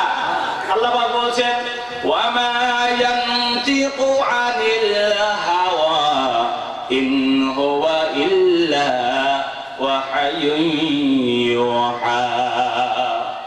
আমার নবী কোনো কথা বলেন না, আমার নবী যা কিছু বলেন তাই ওহী। সুবহানাল্লাহ। আসলে নবী কথা বলেন না, নবীর জবান দিয়ে, নবীর জিহ্বা দিয়ে স্বয়ং আল্লাহ কথা বলেন। সুবহানাল্লাহ। আমরা যে হাদিসগুলি দেখতে পাই, বুখারী, মুসলিম, তিরমিজি, নাসাই, আবু দাউদ, বিভিন্ন হাদিস গ্রন্থের ভিতরে নবীর কথা বলে যে কথাগুলি এসেছে, এগুলিও কিন্তু আল্লাহর কথা। এগুলিও কার কথা? ওহী দুই প্রকার। ওহী কয় প্রকার? একটা হলো মাতলু আর একটা হলো গায়রে মাতলু। কোরআন হচ্ছে ওহী মাতলু, এটা তেলাওয়াত করে করে জিবরিল এনে দিয়েছে। আর হাদিস যেগুলি আল্লাহর নবী বলেছেন, এগুলি কিন্তু আল্লাহর পক্ষ থেকে নবীকে জ্ঞান দেওয়া হয়েছে। কখনো স্বপ্নের মধ্যে, কখনো ঘুমের মধ্যে, কখনো ধ্যানের মধ্যে, বিভিন্ন ভাবে আল্লাহর নবীকে কিছু আল্লাহ তাআলা কোরআন ছাড়াও কিছু নলেজ দিয়েছিলেন। এগুলির ভিত্তিতে নবী কথা বলতেন, কাজেই এগুলিও ওহী। সুবহানাল্লাহ। আল্লাহর নবী অপেক্ষায় রইলেন, কোরআনুল কারীমের আয়াত নিয়ে জিবরিল আলাইহিস সালাম চলে আসলেন। আল্লাহ পাক বললেন, ফালা ওয়া রাব্বিকা লা ইউমিনুনা হাত্তা ইউহাক্কিমুকা ফীমা শাজারা বাইনাহুম। আপনার রবের কসম, তারা ঈমানদার হতে পারে না যারা নবীর ফয়সালা মেনে নিতে পারে না। সুবহানাল্লাহ। এর মানে হলো ওমর যে ব্যক্তিকে হত্যা করেছে সে আসলে কোন মুসলমান ছিল না। মুসলমানেরা যে দাবি তুলেছে ওমর মুসলমান হত্যা করেছে, আসলে সে মুসলমান নামের মুনাফিক ছিল। বলুন নাউযুবিল্লাহ। কথা সেখানে না, কথা ছিল বিচারের জন্য গেল ইহুদি আর মুসলমান। কয়জন? রাসূল তো রায় দিতে পারতেন কার পক্ষে? জাতি হিসেবে মুসলমানের পক্ষে রায় দিতে পারতেন। রাসূল কি মুসলমানের পক্ষে বলেছেন না ইহুদির পক্ষে বলেছেন? দেখেন, এইরকম মানবাধিকার পৃথিবীর মুখে আর কোন নেতা, কোন ধর্মীয় ব্যক্তিত্ব অন্য কোন ধর্মের মধ্যে এরকম কেউ পেরেছে কিনা, এইরকম কোন নজির ছিল কিনা আপনি দেখাতে পারবেন না। কথা বলেন ঠিক কিনা? মানবাধিকার প্রতিষ্ঠা করেছেন মুহাম্মদুর রাসূলুল্লাহ। একটু জিকির করেন, লা ইলাহা ইল্লাল্লাহ, লা ইলাহা ইল্লাল্লাহ, লা ইলাহা ইল্লাল্লাহ, সুবহানাল্লাহ, আলহামদুলিল্লাহ, লা ইলাহা ইল্লাল্লাহ, মুহাম্মাদুর রাসূল। সাল্লাল্লাহু আলাইহি ওয়াসাল্লাম। আমার ভাইরা, পিতা মাতার অধিকার প্রতিষ্ঠা করে দিয়েছে নবী মুহাম্মদ রাসূলুল্লাহ সাল্লাল্লাহু আলাইহি ওয়াসাল্লাম। আল্লাহ পাক বলছেন, ওয়া কাদা রাব্বুকা আল্লা তা'বুদু ইল্লা ইয়্যাহু ওয়া বিল ওয়ালিদাইনি ইহসানা। তোমার রবের পক্ষ থেকে ফয়সালা হয়ে গিয়েছে, আল্লাহ ছাড়া আর কারো গোলামি করা যাবে না। ওয়া বিল ওয়ালিদাইনি ইহসানা, আল্লাহর গোলামির পরেই মানব গোষ্ঠীর জন্য আল্লাহর পক্ষ থেকে যে আদেশ এসেছে সেটা হলো পিতা মাতার প্রতি ইহসান করা, পিতা মাতার প্রতি দয়া করা। সুবহানাল্লাহ। এই অধিকারগুলি দিয়েছেন মুহাম্মদুর রাসূলুল্লাহ। নারী জাতির অধিকার দিলেন, পিতা মাতার অধিকার দিলেন, সন্তানের অধিকার দিলেন, মানবাধিকার দিলেন। নবী মুহাম্মদ রাসূলুল্লাহ সাল্লাল্লাহু আলাইহি ওয়াসাল্লাম স্বামীদের অধিকার প্রতিষ্ঠা করলেন, স্ত্রীদের অধিকার প্রতিষ্ঠা করলেন। আল্লাহর নবী প্রতিবেশীর অধিকার প্রতিষ্ঠা করলেন। নবী মুহাম্মদ রাসূলুল্লাহ সাল্লাল্লাহু আলাইহি ওয়াসাল্লাম বলেছেন, প্রতিবেশী সম্পর্কে একটি হাদিস আপনাদেরকে একটু শোনাই। আল্লাহর নবী বলেছেন, ওয়াল্লাহি লা ইউমিন, ওয়াল্লাহি লা ইউমিন, ওয়াল্লাহি লা ইউমিন। কিলা মান ইয়া রাসূলুল্লাহ? ক্বালা মান লা ইয়ামানু জারুহু বাওয়াইকা। বুখারী শরীফের হাদিস। আল্লাহর নবী শপথ করে বললেন, একবার নয়, দুইবার নয়, তিনবার শপথ করে বললেন, ওয়াল্লাহি লা ইউমিন, আল্লাহর কসম ওই ব্যক্তি ইমানদার নয়। ওয়াল্লাহি লা ইউমিন, আল্লাহর কসম ওই ব্যক্তি ইমানদার নয়। ওয়াল্লাহি লা ইউমিন, আল্লাহর কসম ওই ব্যক্তি ইমানদার নয়। আল্লাহর নবী এইভাবে শপথ করে করে কয়বার বললেন? নিশ্চয় কোন সিরিয়াস কথা হবে, কথা বলে না। তিনবার শপথ করে বললেন ওই ব্যক্তি ইমানদার নয়, আল্লাহর কসম সেই ব্যক্তি ইমানদার নয়। কথা কি সহজ হবে না মারাত্মক কোন কথা বলতে চাচ্ছেন? মারাত্মক কোন কথা বলতে চাচ্ছেন রাসূল। এখন সাহাবীরা প্রশ্ন করলেন, কিলা মান ইয়া রাসূলুল্লাহ, হে রাসূল কার কথা বলছেন? হে রাসূল কার কথা বলছেন? নবীজি বললেন, ক্বালা মান লা ইয়ামানু জারুহু বাওয়াইকা, যে ব্যক্তির কাছে তার প্রতিবেশী নিরাপদ নয়। সুবহানাল্লাহ। এর মানে হলো যারা প্রতিবেশীর কাছে, যারা প্রতিবেশীকে নিরাপদ রাখে না, নবীজি বলছেন ওই ব্যক্তি নামাজ পড়ো, রোজা রাখো, যত ইবাদত করুক না কেন, একজন প্রতিবেশীর হক যারা আদায় করবে না ওই ব্যক্তি ইমানদার হইতে পারে? একবার না, তিনবার শপথ করে বলেছেন। নবীজি বলেছেন ওই ব্যক্তি ইমানদার না যার কাছে তার প্রতিবেশী নিরাপদ না। সুবহানাল্লাহ। এরপরে নবীজি বলছেন, লাইসাল মুমিনুল্লাযী ইয়াশবাউ ওয়া জারুহু জাইউন ইলা জামবিহি। বাইহাকের বর্ণনা, সেই ব্যক্তি মুসলমান নয়, সেই ব্যক্তি মুসলমান নয় যে ব্যক্তি পেট ভরে খায় অথচ তার পাশে তার প্রতিবেশী উপবাস থাকে। কথা কি বুঝতে পারছেন? তাহলে প্রতিবেশীর অধিকার প্রতিষ্ঠা করলেন কে? মুহাম্মদুর রাসূলুল্লাহ। এরপরে শাসক শাসিতের অধিকার নবীজি প্রতিষ্ঠা করলেন। শাসকদের অধিকার আবার প্রজাদের অধিকার। কি বলছি? কথা বলেন। শাসকের অধিকার আর প্রজাদের কি অধিকার? শাসকের অধিকার কি? শাসকের অধিকার হলো শাসক যারা নেতা, মেম্বার, চেয়ারম্যান, এমপি, মন্ত্রী, প্রধানমন্ত্রী, প্রেসিডেন্ট, যারা শাসক, আল্লাহর নবী বলেছেন তোমরা তাদের আনুগত্য করো। তোমরা তাদের কি করো? শাসকদেরকে তোমরা মেনে চলো, শাসকদেরকে তোমরা কি করো, তবে একটা শর্ত আছে। এটা কি আছে? শাসক যতক্ষণ পর্যন্ত আল্লাহর বিধান দিয়ে তোমাদেরকে পরিচালিত করবে ততক্ষণ পর্যন্ত তোমরা শাসকের কথা মানবে। কথা বোঝে না মনে হয়? তাইলে মেম্বার চেয়ারম্যানদের পক্ষে ইসলাম কথা বলছে কি বলে নাই? আপনারা কি আমার কথা বোঝেন না? জবাব দিতে হবে। নেতাদের পক্ষে ইসলামের বক্তব্য আছে না নাই? ইসলাম বলেছে ইয়া আইয়ুহাল্লাযীনা আমানু আতিউল্লাহা ওয়া আতিউর রাসূল ওয়া উলিল আমরি মিনকুম। তোমরা আল্লাহর, হে ইমানদারগণ, তোমরা আল্লাহর আনুগত্য করো, আল্লাহকে মেনে চলো, আল্লাহর কথা মতো চলো, রাসূলের কথা মতো চলো, আর তোমাদের দায়িত্বশীল নেতাদের কথা মতো তোমরা চলো। আল্লাহর কথা মানা যেমন ফরজ, নবীর কথা মানা যেমন ফরজ, নেতার কথা মানাও তেমন ফরজ। তবে নেতার কথা মানা আর আল্লাহ রাসূলের কথা মানার ভিতরে একটু পার্থক্য আছে। একটু কি আছে? আল্লাহ এবং রাসূলের কথা মানতে হবে চোখ বন্ধ করে। কথা কি বুঝতে পারছেন? আল্লাহ এবং রাসূলের কথা মানতে হবে চোখ বন্ধ করে। কোন যুক্তি খোঁজা যাবে না।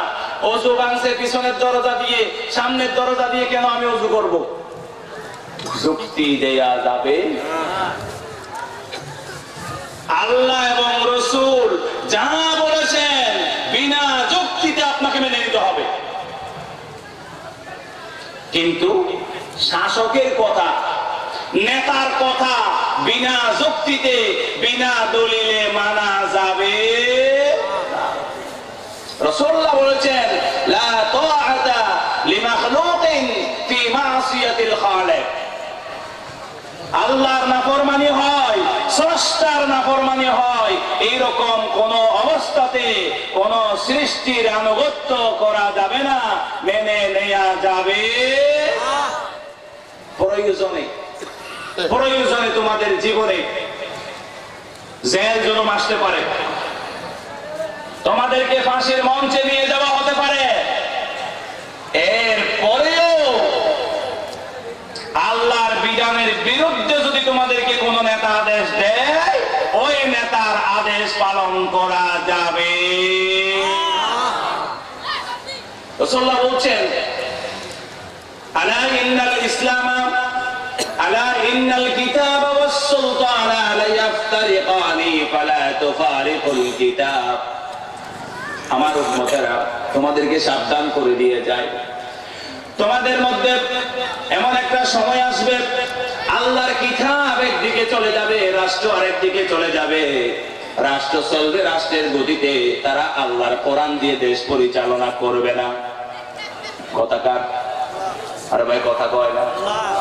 বালকালের মানুষ তো এরকম হওয়ার কথা না। আরো কয়েকটা মাহফিল করছি, সব জায়গায় মানুষগুলি জিন্দা ছিল, এখানকার মানুষগুলি মরা মরা মনে হচ্ছে। ক্যাম্পের থেকে লোকজন বেশি আসতে মনে হয়। হ্যাঁ, ক্যাম্পে কারা হাত তোলেন তো?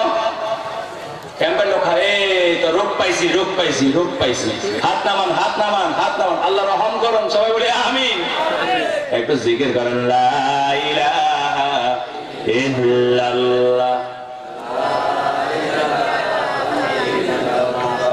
লা ইলাহা ইল্লাল্লাহ, লা ইলাহা ইল্লাল্লাহ, লা ইলাহা ইল্লাল্লাহ মুহাম্মাদুর রাসূলুল্লাহ সাল্লাল্লাহু আলাইহি ওয়াসাল্লাম। আল্লাহর নবী বলেছেন আমার উম্মতের ভিতরে একটা সময় আসতেছে, আলা ইন্নাল কিতাবা ওয়াস সুলতানা লা ইফতারিকান। কোরআন একদিকে চলে যাবে, রাষ্ট্র আরেকদিকে চলে যাবে। কোরআন এবং রাষ্ট্র আলাদা হয়ে যাবে। কি হয়ে যাবে? আলাদা হয়ে যাবে। কোরআন একদিকে পড়ে থাকবে, রাষ্ট্র। আবু বকরের সময় কোরআন এবং রাষ্ট্র আলাদা ছিল না এক ছিল? আবু বকর যখন দেশ চালাইছেন, ইসলামের প্রথম খলিফা আবু বকর সিদ্দিক রাদিয়াল্লাহু তাআলা আনহু যখন রাষ্ট্র পরিচালনা করেছিলেন, তিনি কি নিজের মতো করে একটা সংবিধান বানাই দেশ চালাইছিলেন নাকি কোরআন দিয়ে চালাইছিলেন? তাহলে কোরআন আর রাষ্ট্র এক ছিল। এরপরে ওমর দেশ চালাইলেন। ওমর কি নিজের মতো করে একটা সংবিধান বানাই দেশ চালাইছিল নাকি কোরআন দিয়ে দেশ চালাইছিল? ওসমান মনে হয় বানাইছিল, কি করছিল? কোরআন দিয়ে চালাইছিল। তাইলে কোরআন এবং রাষ্ট্র কি ছিল? এক ছিল। আলী রাদিয়াল্লাহু তাআলা আনহু যখন দেশ চালাইছিলেন তিনি কি বানাই আর একটা সংবিধান বানাইছিলেন নাকি কোরআন দিয়ে চালাইছিলেন? তাইলে বোঝা গেল রাষ্ট্র এবং কোরআন কি ছিল? রাসূলুল্লাহ বলছেন উম্মতের ভিতরে এমন একটা সময় আসবে কোরআন একদিকে চলে যাবে, রাষ্ট্র আরেকদিকে চলে যাবে। রাষ্ট্র একদিকে যাবে, কোরআন একদিকে যাবে। উম্মতেরা তখন তোমরা কই যাইবা? আল্লাহর নবী বলেছেন ফালা তুফারিকুল কিতাব। রাষ্ট্র আর নেতা নেত্রী দুনিয়া যেদিকে যাবে যাক, তোমরা কিন্তু কোরআন ছেড়ে দিও না, তোমরা কোরআনের সাথে থাকিও। কার কথা?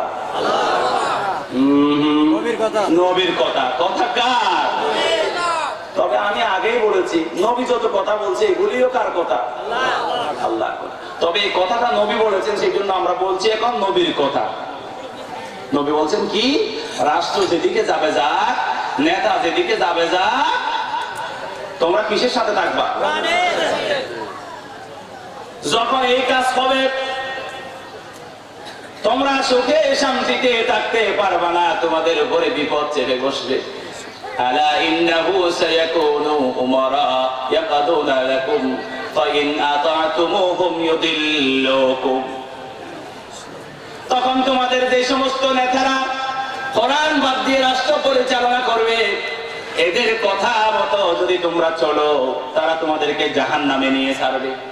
কোথায় নিয়ে ছাড়বে? ওয়া ইন আসাইতুমুহুম কাতালুকুম। ওই নেতাদের কথা যদি তোমরা অমান্য করো তারা তোমাদেরকে হত্যা করবে। বুঝেন নাই? বুঝেন নাই?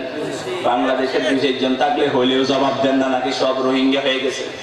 চিল্লাই কোন কি?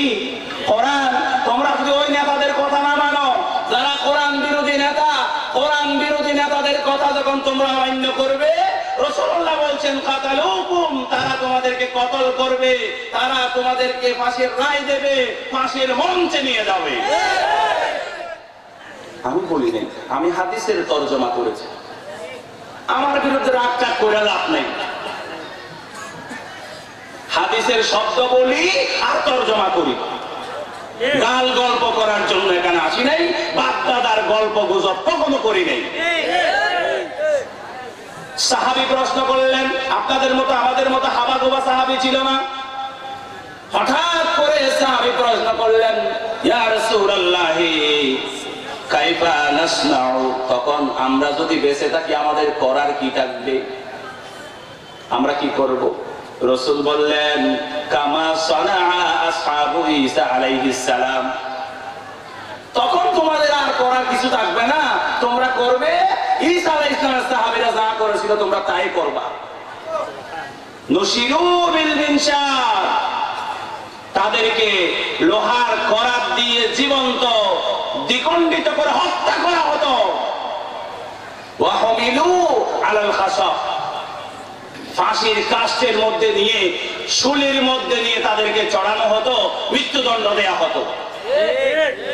আর তারা ওমা ইয়াসুদ্দু যালিকা আন দীনিহি, আল্লাহর দ্বীন থেকে তারা এক চুল পরিমাণ দূরে সরে যেত না। সুবহানাল্লাহ। তোমরা আল্লাহর কোরআনের জন্য প্রয়োজনে ফাঁসির মঞ্চে যাবে, এই কথা বলেছেন মুহাম্মদুর রাসূলুল্লাহ। কারণ কি? কারণ কি? মাউতুন ফি তাআতিল্লাহি খায়রুম মিন হায়াতিন ফি মা'সিয়াতিল্লাহি আযজা ওয়া জাল। আল্লাহর নাফরমানি করে করে সারা জীবন বেঁচে থাকার চেয়ে, 500 বছর বেঁচে থাকার চেয়ে আল্লাহর আনুগত্য করে ফাঁসির মঞ্চে যাওয়া ঈমানদারের জন্য 1000 গুণ শ্রেষ্ঠ জীবন। সুবহানাল্লাহ। আমি বলি নাই, বলেছেন মুহাম্মদুর রাসূলুল্লাহ। শাসকদের পক্ষে কথা বলেছেন মুহাম্মদুর রাসূলুল্লাহ। তবে হ্যাঁ, শাসক যদি কোরআন দিয়ে ফয়সালা করে, শাসক যদি কি করে ফয়সালা করতে হবে কি দিয়ে? ফয়সালা দিতে হবে কোরআন দিয়ে। সূরা মায়েদার ভিতরে 3টি আয়াত এসেছে। কোরআনকে বাদ দিয়ে যারা আইন রচনা করে, কোরআনকে বাদ দিয়ে যারা সমাজ পরিচালনা করে, কোরআনের আইন বাদ দিয়ে যারা রাষ্ট্র পরিচালনা করে, আল্লাহ পাক তাদেরকে কখনো বলেছেন কাফের, আল্লাহ পাক তাদেরকে কখনো বলেছেন ফাসিক, আল্লাহ পাক তাদেরকে কখনো বলেছেন জালেম। মান লাম ইয়াহকুম বিমা আনজালাল্লাহু ফাউলাইকা হুমুজ জালিমুন, মান লাম ইয়াহকুম বিমা আনজালাল্লাহু ফাউলাইকা হুমুল ফাসিকুন, মান লাম ইয়াহকুম বিমা আনজালাল্লাহু ফাউলাইকা হুমুল কাফিরুন। কোরআন দিয়ে যারা সমাজ পরিচালনা করে না, রাষ্ট্র পরিচালনা করে না, বিচার ফয়সালা করে না, আল্লাহ পাক তাদেরকে কখনো বলেছেন ফাসিক, তারা জালেম, আবার বলেছেন তারা কাফের। ঠিক ঠিক তো অবশ্যই ঠিক। কথাকার কথাকার আপনি ঠিক বললেও ঠিক, আপনি ঠিক না বললেও কি আল্লাহর কথাই ঠিক। শেষ পর্যন্ত কার কথাই ঠিক? আল্লাহ কি মিথ্যা কথা বলেন? শাসক, ন্যায় পরায়ণ শাসক যারা হবে, কোরআন দিয়ে যারা রাষ্ট্র পরিচালনা করবে, কোরআন দিয়ে যারা সমাজ পরিচালনা করবে, কোরআন দিয়ে যারা দেশ পরিচালনা করবে, কোরআন দিয়ে যারা বিচার ফয়সালা করবে, কিয়ামতের দিন তাদের অনেক মর্যাদা। সুবহানাল্লাহ। বুখারীর বর্ণনা, আল্লাহর নবী বলেছেন, ইউসাবাআতুন ইউযিল্লুহুমুল্লাহু ফি যিল্লিহি ইয়াওমা লা যিল্লা ইল্লা যিল্লা। কিয়ামতের দিন আল্লাহ পাক 7 শ্রেণীর মানুষকে ছায়া দিবেন, যেই সময় আল্লাহর আরশের ছায়া ছাড়া আর কোনো ছায়া থাকবে না। সবাই খালি নফসি নফসি বলবে। কয় শ্রেণী? 7 শ্রেণীর মানুষের ভিতরে 1 নাম্বার হলো ইমামুন আদিলুন ওয়া ফি রিওয়ায়াতিন ইমামুন আদিলুন। সুবহানাল্লাহ। ন্যায়পরায়ণ বিচারক, ন্যায়পরায়ণ বিচারক, ন্যায়পরায়ণ ইমাম, ন্যায়পরায়ণ কি 1 নম্বরে থাকবে আরশের নিচে। কিসের নিচে? আল্লাহর কাছে দোয়া করি আমাদের দেশের মেম্বার, চেয়ারম্যান, এমপি, মন্ত্রী, এদের সবাইকে কোরআন বোঝার তৌফিক দাও। এরা যেন সবাই ন্যায় বিচার করতে পারে, আল্লাহ তৌফিক দাও। আল্লাহ এই দেশের এমপি মন্ত্রীগুলার হেদায়েত করো, তারা যেন পার্লামেন্টে গিয়ে কোরআনের আইন পাস করে। বলি আমিন। আমরা চাই এদেশের সব মন্ত্রী জান্নাতে যাক, ঠিক কিনা? এদেশের সব এমপি জান্নাতে যাক, এদেশের সব চেয়ারম্যান জান্নাতে যাক। ওরা জান্নাতে গেলে জান্নাত তো জায়গা শেষ হয়ে যাবে, আমি ঢুকতে পারবো না। বাংলাদেশের এমপি, মন্ত্রী, আওয়ামী লীগ, বিএনপি এরা গেলে তো জামাতের লোকেরা তো ঢুকতে পারবে না। কথা কয় না? ওরা জান্নাতে গেলে, বাংলাদেশের মাননীয় প্রধানমন্ত্রী জান্নাতে গেলে জান্নাতে আমার জায়গা হবে না? আল্লাহর জান্নাত ছোট? আমি চাই আমরা যারা ইসলামের কথা বলি, আমরা কারো শত্রু নয়, আমরা সবাইকে জান্নাতের পথে ডাকি। কিসের পথে? আসুন আসুন প্রিয় দেশবাসী, আসুন মন্ত্রী, এমপি সবাই আসুন। এটা মুসলমানের দেশ, মুসলমানের সংবিধান দিয়ে, কোরআন দিয়ে আমরা সমাজ পরিচালনা করি, রাষ্ট্র পরিচালনা করি। কিয়ামতের দিন বহুত মর্যাদা দিবেন আল্লাহ। কথা বলেন ঠিক কিনা? ইসলাম শাসকের অধিকার নিয়ে কথা বলেছে, শাসকের হক। শাসক যদি আল্লাহর বিধান দিয়ে সমাজ ও রাষ্ট্র পরিচালনা করে, শাসকের কথা মানা, আল্লাহর কথা মানা যেমন ফরজ, রাসূলের কথা মানা যেমন ফরজ, শাসকের কথা মানাও ফরজ করেছে। সুবহানাল্লাহ। কোরআন, নবী, ইসলাম শাসকের পক্ষে বলেছে না বিপক্ষে বলেছে? বিপক্ষে বলেছে। শাসক যদি কোরআনের বিপক্ষে যায়, কথা বলেন ঠিক কিনা? আমরা চাই, আল্লাহর কাছে দোয়া করি এদেশের সব শাসক কোরআনের জন্য পক্ষে চলে আসে। বলি আমিন। এরপরে হলো দেশের জনগণের শাসিত যারা, তাদের অধিকার। তাদের অধিকার কি? তাদের অধিকার হলো মৌলিক অধিকার, খাদ্য, বস্ত্র, বাসস্থান, শিক্ষা, স্বাস্থ্য সেবা। কয়টা? এই পাঁচটা জিনিস এটা জনগণের অধিকার। এই পাঁচটা জিনিস কার অধিকার? জনগণ শাসকদের আনুগত্য করবে, আর শাসকরা জনগণের এই পাঁচটা জিনিসের দায়িত্ব নিশ্চিত করবে, অধিকার। কথা কি বুঝতে পারছেন? এগুলি সব আমি বলি নাই, এগুলি সব আল্লাহর পক্ষ থেকে নিয়ে এসেছেন মুহাম্মদুর রাসূলুল্লাহ সাল্লাল্লাহু আলাইহি ওয়াসাল্লাম। একটু জিকির করেন, লা ইলাহা ইল্লাল্লাহ, লা ইলাহা ইল্লাল্লাহ, লা ইলাহা ইল্লাল্লাহ মুহাম্মাদুর রাসূলুল্লাহ সাল্লাল্লাহু আলাইহি ওয়াসাল্লাম। নবীজি মুহাম্মদ রাসূলুল্লাহ সাল্লাল্লাহু আলাইহি ওয়াসাল্লাম তিনি কেন বিশ্ব নবী? তিনি এই জন্য বিশ্ব নবী, তিনি কোন সেক্টর বাদ রাখেন নাই। নারীর অধিকার প্রতিষ্ঠা করেছেন, শাসকের অধিকার প্রতিষ্ঠা করেছেন, শাসিতের অধিকার প্রতিষ্ঠা করেছেন, শিক্ষার অধিকার প্রতিষ্ঠা করেছেন, মানবাধিকার প্রতিষ্ঠা করেছেন, সকল মানুষের শ্রেণী পেশার মানুষ, এমনকি পশু পাখির অধিকারও প্রতিষ্ঠা করেছেন মুহাম্মদুর রাসূলুল্লাহ। সাধারণ মুসলমানদের হকের কথা বলেছেন মুহাম্মদুর রাসূলুল্লাহ সাল্লাল্লাহু আলাইহি ওয়াসাল্লাম। আচ্ছা, আপনারা কি এটুকু বুঝেন না আল্লাহ নবীর নাম ধরলে সাল্লাল্লাহু আলাইহি ওয়াসাল্লাম বলতে হয়? এটাও জানেন না? এখানেও নাকি বাঙালি আর রোহিঙ্গা বাদ হয়ে যেতে হবে? তাইলে বলেন না কা মুহাম্মদ রাসূলুল্লাহ জোরে কর, সব আছে না নাই? এটা ইবাদত। এটা কি? এই যে একবার দরুদ পড়লেন সাল্লাল্লাহু আলাইহি সাল্লাম, 10টা রহমত আল্লাহর পক্ষ থেকে আপনার জন্য বরাদ্দ হয়ে গেছে, 10টা গুনাহ মাফ হয়ে গেছে, 10টা মর্যাদা আল্লাহর পক্ষ থেকে আপনার জন্য বুলন্দ হয়ে গেছে। কেন বলেন না? কেন বলেন না? এগুলি আর কত বলবো? আমি ওয়াজ করবো না, এগুলি বলবো। একজন মুসলমানের প্রতি আরেকজন মুসলমানের 6 হক। কয় হক? রাসূলুল্লাহ বলছেন, লিল মুসলিমি আলাল মুসলিমি সিত্তুম বিল মারুফ ইউসাল্লিমু আলাইহি ইযা লাকিয়া। একজন মুসলমানের প্রতি আরেকজন মুসলমানের ন্যায় সঙ্গত হক হলো 6টা। কয়টা? 1 নাম্বার হলো একজন মুসলমানের হক হলো একজন মুসলমান যখন আরেকজন মুসলমানকে দেখবে সে তাকে সালাম দেবে। সুবহানাল্লাহ। কি দেবে? সালাম দেবে। আমরা তো খুব সালাম দিই ইনশাআল্লাহ। হ্যাঁ ইনশাআল্লাহ। নাই, খুব কম।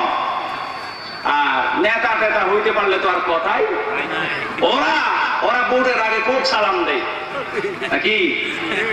একবারে রাতের আঁধারে কারে কারে সালাম দেয় এগুলো আমরা জানি তো, খোঁজ খবর রাখি তো। এই জামানার লোক, আমি এই যুগের খোলা নাকি জানি তো এগুলি। অন্ধকারে একবারে কোন মহিলার পায়ে গিয়ে একবারে কদম বুসি করে, বিধবা মহিলা স্বামী নাই, ওর পায়ের নিচে যে কয়বার গেছে, খালি ভোটটা আমার দিবি, ভোটটা আমার দিবি। ভোট পাওয়ার পরে চেয়ারের উপরে এমন ভাবে উঠে আর সালাম দেয়া দিই। আর আমরা হুজুরেরা তো আছি খালি সালাম নেব, যে সালাম হুজুর হইলে সালাম দেওয়া যায় না। কথা বলে না? হুজুর হইলে সালাম দেওয়া যায় না, ঠিক? এটা ঠিক। হুজুরদের বেশি বেশি সালাম দিতে হবে।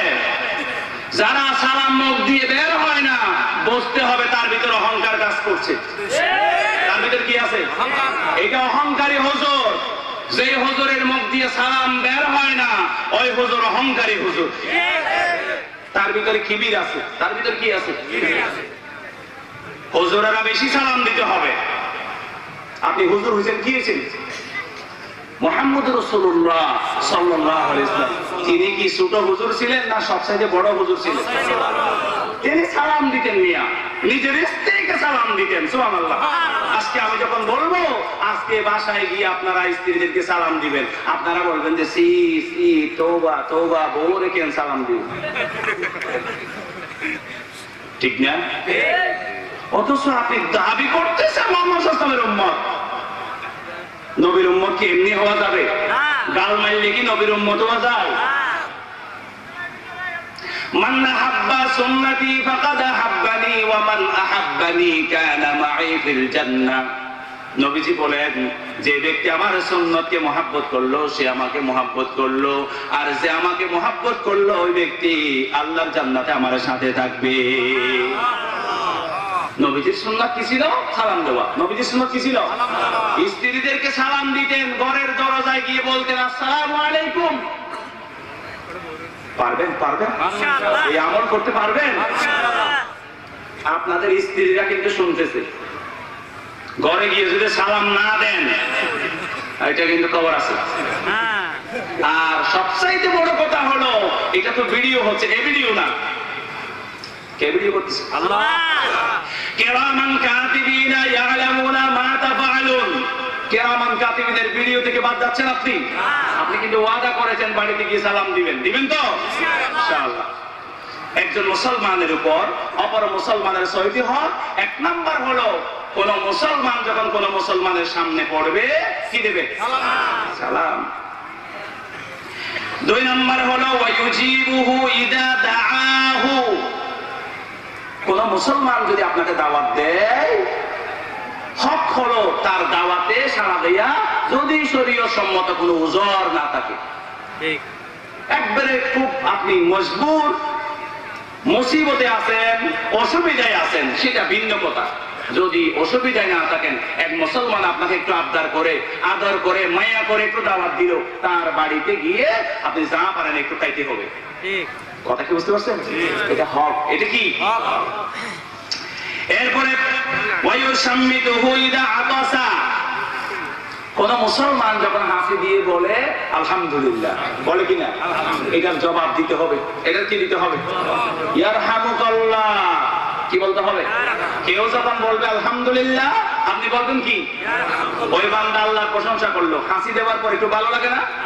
হাসি দেওয়ার পরে যখন ভালো লাগে, সে যখন বলে আলহামদুলিল্লাহ, আপনি যখন শুনবেন, আপনি সঙ্গে সঙ্গে বলে দিবেন কি? ইয়ারহামুকাল্লাহ, আল্লাহ তোমার উপরে রহম করুন। সুবহানাল্লাহ। কি সুন্দর ইসলাম! ইসলাম সুন্দর না ভাই? এরপরে 4 নাম্বার হলো ওয়ায়াউদুহু ইদা মারিদা। কোন মুসলমান যখন অসুস্থ হয়েছে এটা শুনবেন, ওই মুসলমানকে দেখতে যাওয়া, তার একটু সেবা শুশ্রূষা করা সাধ্য মতো, এটা মুসলমানের উপর হক। এটা মুসলমানের উপরে কি? 5 নাম্বার হলো ওয়ায়াত্তাবিউ জানাজাতাহু ইযা মাতা। কোন মুসলমান যখন মারা যাবে, অপর মুসলমানের উপর হক হলো তার জানাজায় যাওয়া। 6 নাম্বার ওয়ায়ুহিব্বু লাহু মা ইউহিব্বু লিনাফসিহি। একজন মুসলমান তার অপর মুসলমান ভাইয়ের জন্য সেই জিনিসটা পছন্দ করবে যেটা সে নিজের জন্য পছন্দ করে। কথা কি বুঝতে পারছেন? আপনি যেটা খান না, খাইতে পারেন না, বাসি খাবার, ওইটা দিয়ে দেন আরেকজনকে। হইল? আপনি সেই পোশাক পরতে পারেন না, ময়লা হয়ে গেছে, নষ্ট হয়ে গেছে, আপনি পরেন না, এটা আপনি আরেকজনকে দিলেন, এটাতে কোনো সওয়াব, কোনো সওয়াব হবে না। একটু জিকির করেন, লা ইলাহা ইল্লাল্লাহ, লা ইলাহা ইল্লাল্লাহ, লা ইলাহা ইল্লাল্লাহ, সুবহানাল্লাহ, আলহামদুলিল্লাহ,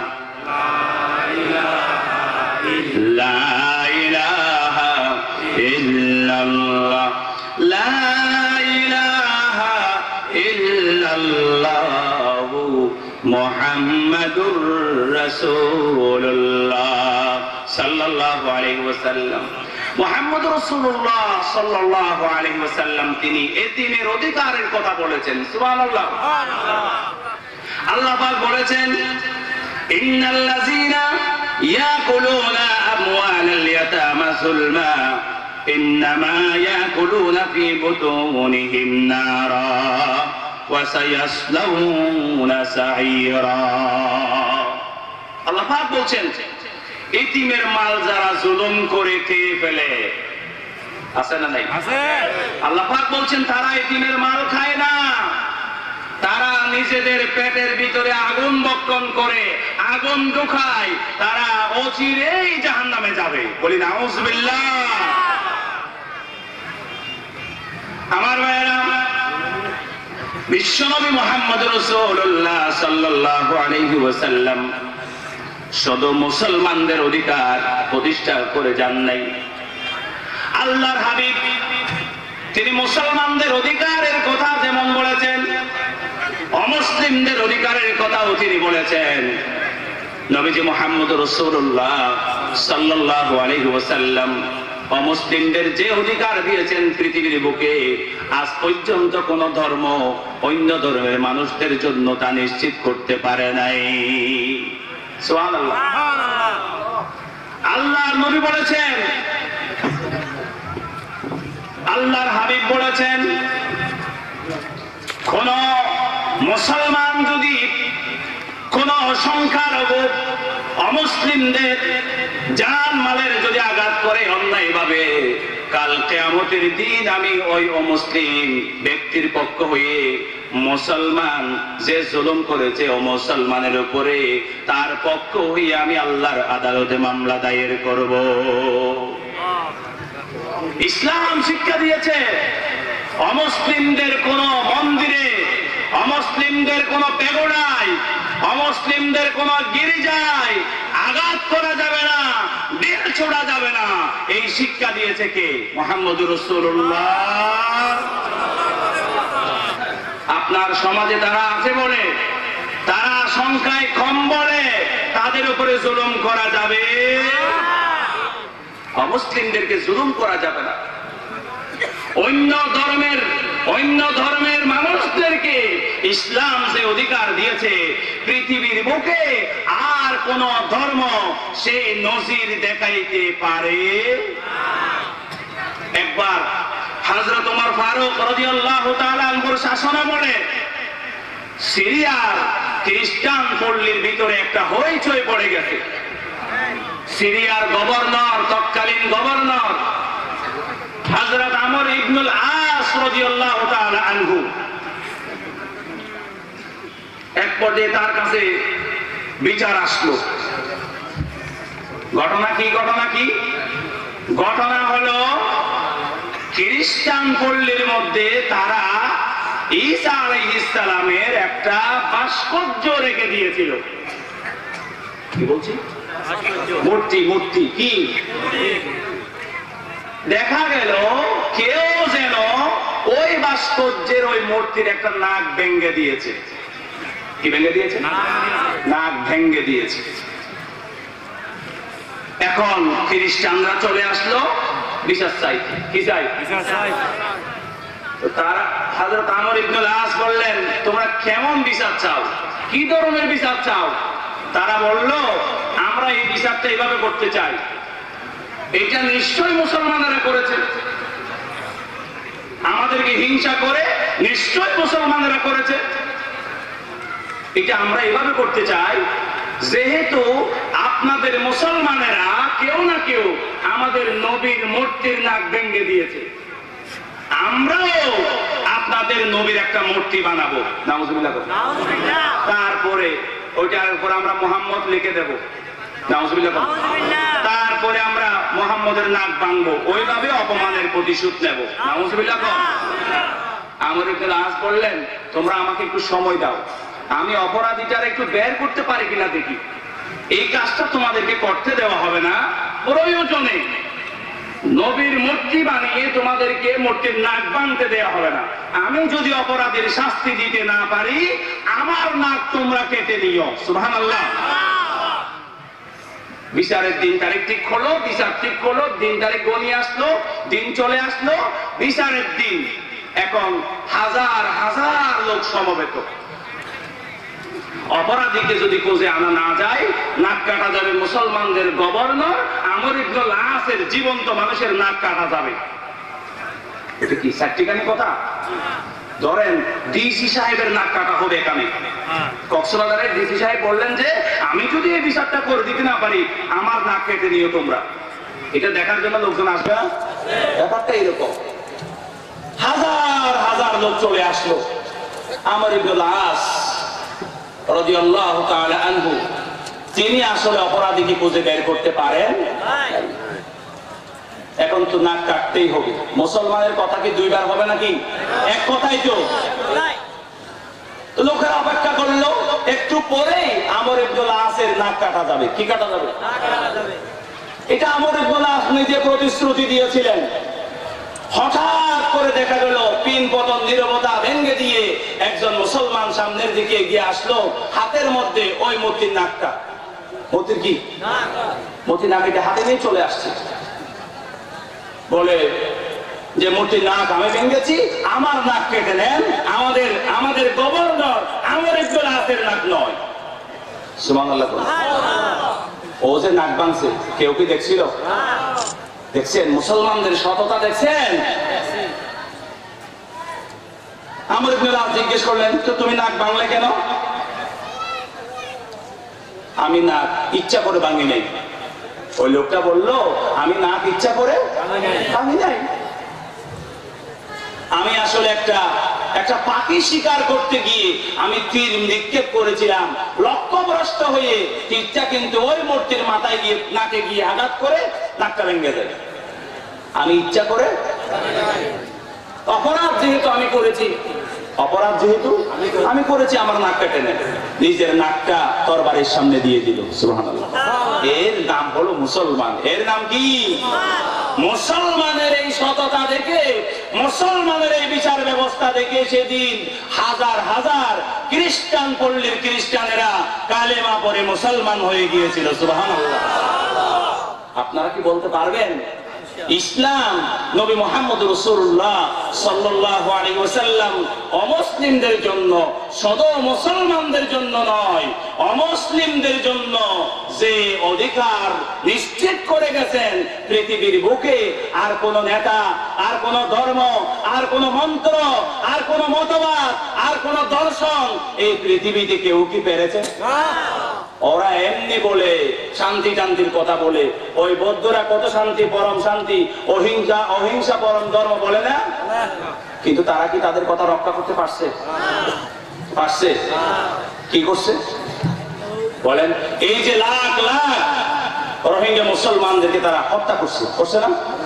এরপরে আপনি দেখেন আমেরিকার লোকেরা শান্তির কথা বলে, শান্তির বেরিওয়ালা ওরা, ঠিক কিনা? ওরা ইরাকে লাখ লাখ মানুষ হত্যা করছে কিনা? ওরা হত্যা করছে। আর জঙ্গি বলে আমাদেরকে কথা বলেন, ঠিক কিনা? তারা বলে মুসলমানদের ইতিহাস থেকে, ইসলামের ইতিহাস থেকে নাকি রক্তের গন্ধ আসে। আমি একটা তত্ত্বভিত্তিক আপনাদেরকে একটা জিনিস বলি। রাসূলের নবুয়তের জীবন কয় বছর? 23 বছর। 23 বছরের ভিতরে 23 বছর যুদ্ধ হয় নাই, যুদ্ধ হয়েছে মাত্র 8 বছর। কয় বছর? 8 বছর। দ্বিতীয় হিজরি থেকে যুদ্ধ শুরু। বদর যুদ্ধ হয়েছে কোন হিজরি? মক্কার 13 বছর কোন যুদ্ধের ঘটনা নাই, যুদ্ধ হয়েছে দ্বিতীয় হিজরি দিয়ে। দ্বিতীয় হিজরি দিয়ে যদি হয়, আল্লাহর নবী ইন্তেকাল করেছেন 10ম হিজরিতে, তাহলে কয় বছর? 8 বছর। কয় বছর? কথা বলতে হবে, কয় বছর?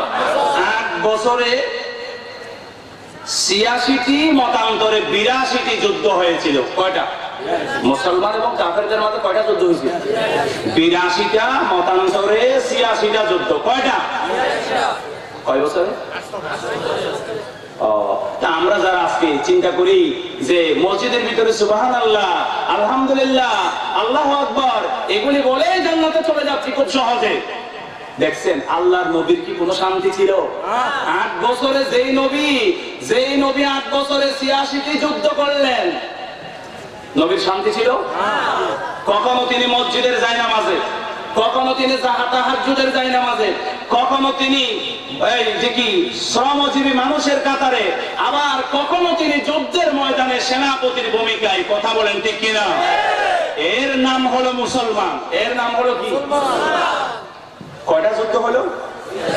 এর মধ্যে 27টা যুদ্ধের মধ্যে সরাসরি আল্লাহর নবী নিজে পতাকা হাতে নিয়ে নেতৃত্ব দিয়েছেন। সুবহানাল্লাহ। এতগুলি যুদ্ধ হলো, কতগুলি লোক মারা যাওয়ার কথা বলে না? কতগুলি লোক মারা যাওয়ার কথা আপনারা একটা ধারণা করে বলেন। কি বলে যে দ্বিতীয় বিশ্বযুদ্ধ যখন হয়েছিল, কয় সালে হয়েছিল দ্বিতীয় বিশ্বযুদ্ধ বলতে পারবেন? 1939 সাল থেকে 45 সাল পর্যন্ত। কয় বছর? 6 বছর। 6 বছরে 8.5 কোটি মানুষ মারা গেছে। কয় বছরে? 6 বছরে। দ্বিতীয় বিশ্বযুদ্ধ যখন হলো 6 বছরে 8.5 কোটি মানুষ মারা গেল। হিটলার তো একাই 60 লাখ ইহুদিকে হত্যা করেছে। সুবহানাল্লাহ। যেখানে সেখানে সুবহানাল্লাহ কইেন না। তাই বলেন তো 8 বছরে 86টা যুদ্ধ হলো, কতগুলি মানুষ মারা যাওয়ার কথা ছিল? কত মারা যেতে পারে? যেখানে 6 বছরে 8.5 কোটি মানুষ মারা গেল একটা যুদ্ধে, কয়টা যুদ্ধে? আর 8 বছরে 86টা যুদ্ধ, কতগুলি মানুষ মারা যাওয়ার কথা। কিন্তু কি হলো? মুসলমান পক্ষে এতগুলি যুদ্ধের মধ্যে মুসলমান আল্লাহর নবীর সেই বদরের যুদ্ধ থেকে শুরু করে 8 বছরে 86টা যুদ্ধ মিলে মুসলমান পক্ষে শাহাদাত বরণ করেছে মাত্র 259 জন। কয়জন? আর কাফের কয়টা মরছে বলবো? কাফের মরছে মাত্র 759 জন। কয়জন? মুসলমান এবং মুসলমান মিলে মাত্র 1018 জন মানুষ মারা গেছে। কয়জন? 1018 জন মানুষ মারা গেল। 8 বছর যুদ্ধ হলো, 86টা যুদ্ধ হলো। তাইলে আপনারা কি বলবেন ইসলামের ইতিহাস থেকে তরবারের গন্ধ আসে? এটা বলা যাবে? 8 বছরে 86টা যুদ্ধের মধ্যে যদি মাত্র 1000 খানেক লোক মারা যায় উভয় পক্ষ মিলে, তাইলে এটা তো কোনো সংখ্যা না। এটা কি সংখ্যা? হিটলার যে 60 লাখ মারলো, 60 লাখের তুলনায় 1000, এটা কি কোনো সংখ্যা? এই যে ব্রিটিশ আর জাপানের যুদ্ধে 6 বছরে 8.5 কোটি মানুষ মারা গেল, 8.5 কোটি মানুষ মারার ভিতরে 1000, এটা কি কোনো সংখ্যা? তাও যা মরছে, এখানে কি মুসলমানেরা কি আগে গিয়ে আক্রমণ করছে? কথা বলে না। মুসলমানেরা কি আগে গিয়ে আক্রমণ করেছে? একটা যুদ্ধ আপনি দেখাতে পারবেন না যে মুসলমানেরা আগে গিয়ে অস্ত্র তুলেছে, মুসলমানেরা আগে অস্ত্র পরিচালনা করেছে। এইরকম একটা যুদ্ধের ইতিহাসও মুসলমানদের জীবনে। একটু জিকির করেন লা ইলাহা ইল্লাল্লাহ।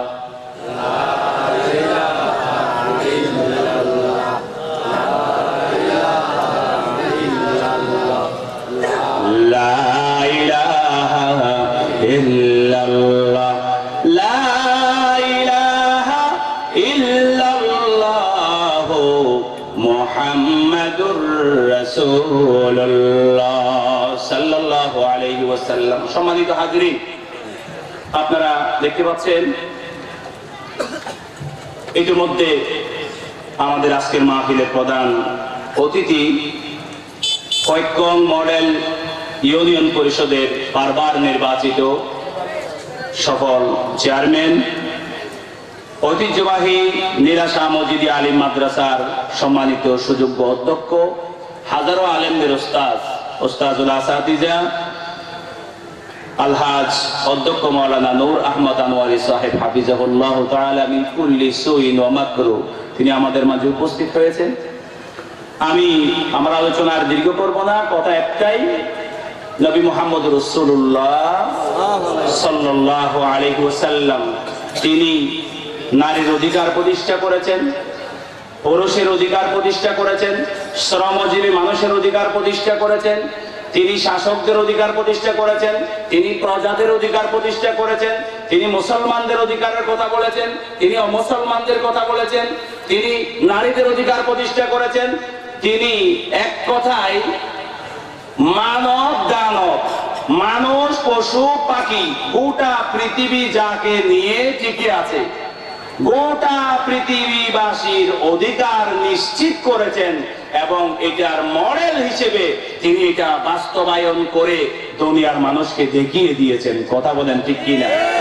পৃথিবীর লিখিত সংবিধান, প্রথম লিখিত সংবিধান মদিনা সনদ, যার দ্বারা ছিল কয়টি?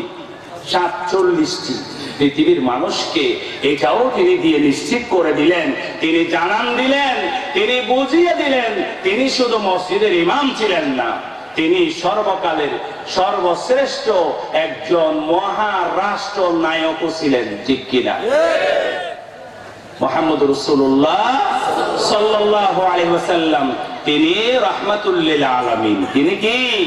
আল্লাহ হলেন রব্বুল আলামিন আর নবী হলেন রাহমাতুল লিল আলামিন। আসুন আমরা সেই নবীকে অনুসরণ করে আমরা জান্নাত পাওয়ার চেষ্টা করি।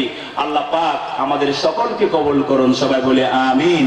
সুবহানাকাল্লাহুম্মা ওয়া বিহামদিক আশহাদু আল লা ইলাহা ইল্লা আনতা আস্তাগফিরুকা ওয়া আতুবু ইলাইক ওয়া সাল্লাল্লাহু আলা নবিয়িল কারীম। ওয়াসসালামু আলাইকুম ওয়া রাহমাতুল্লাহি ওয়া বারাকাতুহু।